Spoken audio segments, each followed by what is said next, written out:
विद्यार्थी मित्रों, बीए द्वितीय वर्ष के ऐच्छिक हिंदी के सभी विद्यार्थियों का मैं हिंदी विभाग की ओर से हार्दिक स्वागत करता हूं। इससे पूर्व के वीडियो में हम लोगों ने कबीर जी के पदों का अध्ययन किया है, जिसमें गुरु महिमा के पद, नामस्मरण के पद और विरह वेदना के पदों का हम लोगों का अध्ययन हो चुका है। आज हम जाति पाति का विरोध करने वाले कबीर दास जी के आपके पाठ्यक्रम में 2 पद है, उन्हीं पदों का अध्ययन करते हैं। जाति पाति का विरोध कबीर ने ही नहीं तो उससे पूर्व तथागत बुद्ध ने भी इसी प्रवृत्ति का विरोध किया था। साथ ही साथ नाथपंथी संतों ने भी किया है। साथ ही कई यानी कि सूफी संतों के द्वारा भी इसी जाति पाति का विरोध करने का प्रयास किया है। लेकिन कबीर ये एक मध्य युग के ऐसे संत है कि उनके कविता के अंतर्गत जाति पाति की व्यवस्था पर एक गहरा आघात निर्माण किया गया। आप लोगों को ज्ञात है कि मध्य युग के भारतीय समाज में जातिगत विषमता की भावना बहुत ही प्रबल रूप से वहाँ कार्य कर रही थी। उस समय ब्राह्मण वर्ग का समाज पर प्रभुत्व निर्माण हो चुका था। वे वर्ण व्यवस्था को बनाए रखने के लिए अपने ढंग से अलग अलग रूप से प्रयास कर रहे थे। हिंदू और मुसलमानों में अलग अलग जातियां भी उस समय निर्माण हो चुकी थी। इन जाति के अंतर्गत ये उच्च नीचता के जो भेद अधिक मात्रा में निर्माण हुए, तो उन्हीं जातिगत भेदों को मिटाने के लिए कबीर दास जी ने एक गहरा प्रयास किया है। उन्हें इस जाति व्यवस्था और उनसे उत्पन्न होने वाला जो मिथ्याभिमान है, इससे सख्त नफरत रही। इसलिए उन्होंने उनका तीव्र रूप से यहाँ विरोध किया है। और यहाँ आपको ज्ञात है कि हमारे भारतीय समाज व्यवस्था में चातुर्य वर्ण व्यवस्था, ब्राह्मण, क्षत्रिय, वैश्य और शूद्र, ये जो चीज़ चातुर्वर्ण व्यवस्था थी, तो इसी चातुर्वर्ण व्यवस्था का धिक्कार करने का काम कबीर जी ने किया है। और दूसरी ओर से लेकिन यही व्यवस्था बने रहे, इस तरह का भी प्रयास यहाँ पर होता रहा। तो ये दोनों ने की विचारधारा एक साथ क्यों न हो, वहाँ चलती हुई हमें देखने के लिए मिलती है। लेकिन कबीर जी ने जो इस धारा के अंतर्गत या अपनी वैचारिकता के अंतर्गत जो काम किया है, वो बहुत ही महत्वपूर्ण ऐसा काम है। और उनकी इस वर्ण व्यवस्था के या जाति व्यवस्था के विरोध में लिखे हुए पदों में पहला पद देखिए, वहाँ कबीर दास जी कहते हैं, ऊंचे कुल क्या जन्मिया जो करनी ऊंच न होय। ऊंचे कुल क्या जन्मिया जो करनी ऊंच न होय, सुवर्ण कलश सुरे भया साधु निंदक तोय। तो यहाँ जो कठिन शब्द है इन पंक्तियों में, नीचे मैंने कि उसका अर्थ भी दिया है। सरल से शब्द है, ज़्यादा कठिन नहीं। जन्मिया मतलब जन्म, सुवर्ण, सुवर्ण एक शब्द आया है, उसका अर्थ है स्वर्ण यानी कि सोना। सुरे एक शब्द आया है, जिसका अर्थ है मदिरा या शराब। तो देखिए कबीर यहाँ कहते हैं कि ऊंचे कुल क्या जन्मिया जो करनी ऊंचन होय। मतलब यहाँ कबीरदास जी ने उस समय के सनातनी जो हिंदू वर्ग था या उस समय का सनातनी मुसलमान भी वर्ग क्यों न हो, उन सभी सनातनी वर्ग पर व्यंग करते हुए वो कहते हैं कि अगर व्यक्ति के कर्म ऊंचे हो तो ऊंचे कुल में जन्म लेने का उन्हें गौरव किया तो भी ठीक, लेकिन ऊंचे कुल में यहाँ जन्म लेने के बावजूद उनके कर्म अगर ऊंचे नहीं, उनका काम अगर ऊंचे ढंग का नहीं है, तो उस अपने कुल पर गर्व करने का क्या अर्थ होगा। उसे अपने कुल पर गर्व करने की जरूरत नहीं है, क्योंकि कुल पर इंसान के व्यक्तित्व का रूप निर्भर नहीं, व्यक्तित्व का रूप तो उनके कर्म पर निर्भर होता है। इसलिए ऊंचे कुल क्या जन्मिया जो करनी ऊंचन होए, लेकिन ऊंचे कुल में जन्म लेने से क्या फायदा कि आपकी करनी अगर ऊंची नहीं है, आपका कर्म ही ऊंचा नहीं, तो इससे इस समाज व्यवस्था को कुछ भी फायदा नहीं। आप कितना भी स्वयं के कुल पर, स्वयं के उस जाति पर गर्व करे तो वो गर्व निष्काम ढंग का है, नहीं कि उससे नहीं कि आपको कुछ भी हासिल नहीं होने वाला। ये तो कर्मकांडी प्रवृत्ति है, क्योंकि यहाँ कुल का स्वाभिमान या कुल का अभिमान स्वयं व्यक्त करना, कुल का गर्व व्यक्त करना, ये तो एक कर्मकांडी प्रवृत्ति है। और ऐसी कर्मकांडी प्रवृत्ति किसी व्यक्ति को नहीं करनी चाहिए, ये कबीरदास जी का कहना है।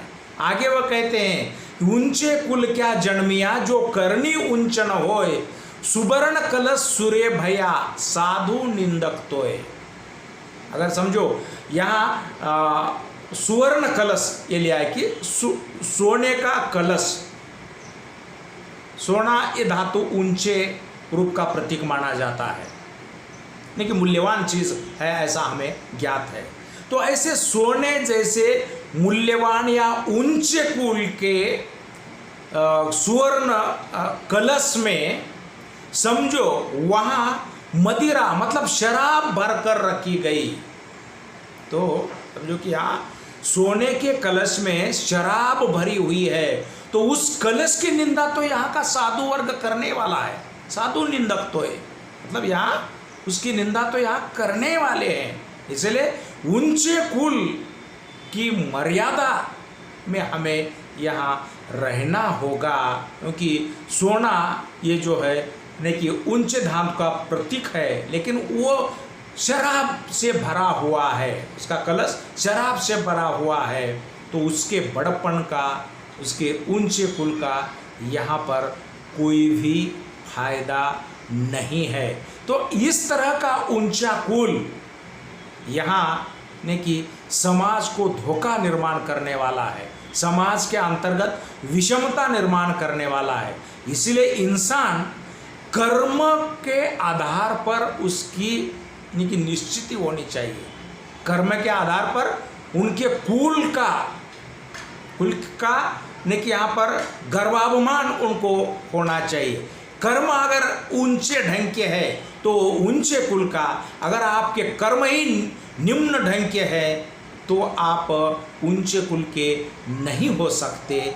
ये जो एक वैज्ञानिक धारा है, इसी धारा का प्रचार प्रसार करने के लिए कबीर ने कि ऐसे कई जाति पाति के विरोध के संदर्भ में पदों का लेखन किया है। तो आपको यहाँ ध्यान में रखना चाहिए कि कबीर जी का यहाँ पर कहने का मानस ही यही है कि जाति व्यवस्था जो है वह कर्म पर आधारित होनी चाहिए, उनकी उनके जन्म पर आधारित न हो, यह अपेक्षा यहाँ कबीरदास जी की रही। और कबीर जी के ज़माने में कि यहाँ कबीर जी को भी बहुत सारा कष्ट सहना पड़ा, क्योंकि वे सामान्य जाति से संबंधित थे और बार बार उनको देखिए वहाँ के महंत ने कि ब्राह्मण पंडित पुजारी ने कि वो शूद्र जाति से संबंधित हो ऐसा कहकर न कि उनको कहीं ना कहीं कष्ट देने का या व्यवस्था से उनको देखिए दूर करने का भी प्रयास वे लोग कर रहे थे। लेकिन कबीर जी ने उसी समय सबको एक संदेश दिया था कि सब मानव मात्र बराबर है, कोई भी ऊंचे कुल का नहीं, कोई भी निम्न कुल का नहीं, ऐसा कबीर ने उस समय कहा है। और असंख्य पद है, एक पद देखिए बहुचर्चित ऐसा है, मैं आपके सम्मुख वो पद व्यक्त करता हूँ। वो कहते हैं कि सब इंसान कैसे बराबर है, वो वैज्ञानिकता का आधार देकर कबीर यहाँ पर कहते हैं। तो कहते हैं कि एक बूंद एक मल मूत्र, एके चाम एके गुदा, एक ज्योति से सब उत्पन्ना, कौन ब्राह्मण कौन सुधा। मतलब यहाँ सबका रूप संरचना का विभाग एक जैसा ही है। हर एक इंसान को नहीं कि चर्म है, हाथ है, पैर है, नहीं कि सब नहीं कि एक ही ढंग से यहाँ पर पैदा हो चुके हैं। इसीलिए कोई ब्राह्मण नहीं, कोई शूद्र नहीं, इस तरह का संकेत यहाँ कबीर जी ने अपने पदों में दिया है। और एक उनका पद, मतलब यहाँ उस पद में कहते हैं कि यहाँ कबीर कुल तो सौ भला, जिही कुल उपजे दास। वो कहते हैं कि वो कुल ऊंचा है, वो कुल भला है, वो वंश भला है, वो परिवार भला है कि जिस परिवार में दास उपजते हैं, संत उपजते हैं, अच्छे कर्म करने वाले व्यक्ति उपजते हैं, वो नहीं कि कुल भला है। ऐसा नहीं कि स्वर्ण कलश में मदिरा भरने वाले कुल को उन्होंने महत्ता नहीं दी। वो कहते हैं कि कबीर कुल तो सो भला, जिही कुल उपजे दास, जिही कुल दासन उपजे, सो कुल आक पलास। नहीं कि जिन कुल में, जिस परिवार में, जिस वंश में कोई यानी कि यहाँ पर दास उत्पन्न नहीं होता, यानी कि ऐसा संत उत्पन्न नहीं होता, तो वह कुल किसी काम का नहीं, वो तो पलाश के समान, नहीं कि पलाश के जो पत्ते होते हैं, नहीं कि वो किसी अन्य काम के नहीं होते। इसीलिए उन्होंने पलाश के उस यानी कि पेड़ का नहीं कि अधिक मात्रा में किसी को उपयोग नहीं होता, ये सोचकर उन्होंने उनका प्रतीक यहाँ पर माना है। तो यहाँ आपको ध्यान में रखना होगा कि इंसान की जो परख यहाँ हमें उनके कर्म पर करनी चाहिए, उनके जाति पर नहीं, उनके वंश पर नहीं। ये संदेश कबीर जी ने इस पद के अंतर्गत दिया। दूसरा पद देखिए, कबीर यहाँ कहते हैं कि बहुत सरल सा पद, मैंने बहुत बार ये पद क्लास में उदाहरण के तौर से नहीं कि आपके सम्मुख प्रस्तुत किया है। वो कहते हैं कि जाति न पूछो साधु की, पूछ लीजिए ज्ञान, मोल करो तलवार का, पड़ा रहने दो म्यान। पहरो रहने दो म्यान यहाँ शब्द आया है, क्योंकि उसका अपभ्रंशीकृत रूप पड़ा है। तो शब्द बिल्कुल सरल से है, मोल यानी कि मूल्य, पहरो का अर्थ है पड़ा रहने दो। वो कहते हैं कि जाति न पूछो साधु की, पूछ लीजिए ज्ञान। साधु महात्मा जो वर्ग होते हैं, ज्ञानी महात्मा जिनका कर्म ही ऊंचे ढंग का होता है, तो ऐसे ऊंचे ढंग का कार्य करने वाले जो लोग होते हैं, तो उनकी जाति न पूछना चाहिए, तो उनका ज्ञान कितना है, वो अपने ज्ञान के बलबूते पर समाज को कितना कल्याणकारी रूप प्रदान करते हैं, समाज का उनके ज्ञान के आधार पर कितना कल्याण हो चुका है, वो पूछ लीजिए। ये जाति न साधु की पूछिए, वो पूछ लीजिए ज्ञान। मोल करो तलवार का, पड़ा रहने दो म्यान। तलवार का मूल्य आंकना चाहिए, नहीं कि हम तलवार के मूल्यों को छोड़कर जिस में तलवार रखते हैं वो म्यान का ही मूल्य जानने का प्रयास करते हैं। लेकिन म्यान कुछ काम की नहीं, तलवार ही बहुमूल्य होती है। तलवार से ही नहीं कि रक्षा की जाती है, तलवार से ही नहीं कि आघात किसी पर किया जाता है, जो कि स्वयं पर स्वयं की रक्षा के लिए नहीं कि आघात किया जाता है, या देश रक्षा के लिए तलवार से ही नहीं कि यहाँ पर नहीं कि प्रयास किया जाता है। इसलिए कबीर कहते हैं कि साधु लोगों की या बड़े ज्ञानी लोगों की जाति के संदर्भ में हमें यहाँ पर विचार मंथन नहीं करना होगा, क्योंकि इंसान यही एक जाति समग्र मानव मात्र की है। और इस इंसान जाति में सबसे ज़्यादा कि ज्ञानी कौन है, उसके आधार पर उनकी परख करनी चाहिए, ज्ञान की परख होनी चाहिए। देखिए यहाँ म्यान की नहीं, लेकिन जिसमें तलवार रखा जाता है उसकी परख न को, लेकिन यहाँ तो तलवार की परख होनी चाहिए, ऐसा कबीर जी का यहाँ पर कहना है। तो इससे आपको देखिए सरल सा पद, इस पद में यहाँ कबीर जी कहते हैं कि कर्म पर आधारित वर्ण व्यवस्था न हो, जिनके कर्म निम्न कोटि के हैं वो व्यक्ति भी निम्न कोटि का हो सकता है। ज्ञानी व्यक्तियों की परख तो उनके ज्ञान के आधार पर होनी चाहिए, लेकिन ना कि उनके जाति के आधार पर। और आप लोगों को मालूम है कि संसार के क्षेत्र में कि बहुत महान ज्ञानी के रूप में डॉक्टर बाबा साहब आम्बेडकर को माना गया। अमेरिका में उनको तो पावर ऑफ नॉलेज के रूप में देखिए यहाँ पर स्वीकृति उन्होंने प्रदान की है।